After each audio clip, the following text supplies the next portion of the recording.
আসসালামু আলাইকুম রহমতুল্লাহি বারাকাতু। আজকের এই ভিডিওতে আমরা এমন একটি গুরুত্বপূর্ণ বিষয় নিয়ে কথা বলবো। মানুষ কেন ধনী হয় না? অনেকেই সারা জীবন চেষ্টা করেও সফল হতে পারে না, কিন্তু ইসলাম কি বলে এই ব্যাপারে? চলুন আল কোরআন এবং প্রবক্তা মুহাম্মদ সাল্লাল্লাহু আলাইহি সাল্লামের শিক্ষার আলোকে বিষয়টি বুঝে নিই।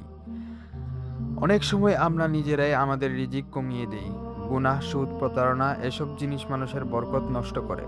রাসূল সাল্লাল্লাহু আলাইহি সাল্লাম বলেছেন, মানুষ গুনাহ করার কারণে তার রিজিক থেকে বঞ্চিত হয়। তাই শুধু টাকা রোজগার করলেই হবে না, হালাল উপায়ে রোজগার করা সবচেয়ে জরুরি। অনেকেই মনে করেন আমি না করলে কিছুই হবে না, কিন্তু ইসলাম আমাদের শেখায় চেষ্টা ও তাওয়াক্কুল থাকলে সব কিছু হবে। আল্লাহ বলেন যে তার উপর ভরসা করে তিনি তার জন্য যথেষ্ট। শুধু দৌড়ালেই হবে না, আল্লাহর উপর বিশ্বাস রাখতে হবে। নামাজ শুধু ইবাদত না, এটা রিজিক বৃদ্ধির কারণ। যে ব্যক্তি আল্লাহকে ভুলে যায়, আল্লাহ তার জীবন সংকীর্ণ করে দেন। তাই যদি জীবনের শান্তি উন্নতি চাও, নামাজ ঠিক করো, আল্লাহকে কাছে রাখো।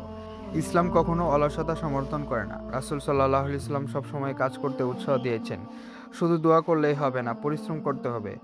একটা বাস্তব কথা, যে ঘুমায় সে পায় না, যে চেষ্টা করে আল্লাহ তাকে দেন।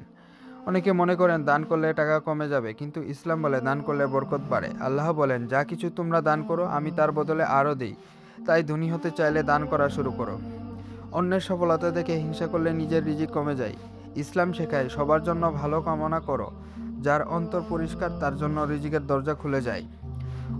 অনেকেই দোয়া করতে ভুলে যায়, কিন্তু দোয়া হচ্ছে মুমিনের প্রতিদিন বলো, হে আল্লাহ আমাকে হালাল রিজিক দান করুন। প্রিয় ভাই ও বোন, ধনী হওয়া শুধু টাকা থাকার নাম না, বরং বরকত, শান্তি আর হালাল জীবনই আসল সম্পদ। যদি জীবনে উন্নতি করতে চাও, গুনাহ থেকে দূরে থাকো, নামাজ পড়ো, পরিশ্রম করো, দান করো, আল্লাহর উপর ভরসা রাখো, তাহলে ইনশাল্লাহ তুমি সফল হবে। ভিডিওটি ভালো লাগলে লাইক, কমেন্ট এবং শেয়ার করতে ভুলবেন না। আর এমন ইসলামিক ভিডিও পেতে সাবস্ক্রাইব করুন। আসসালামু আলাইকুম।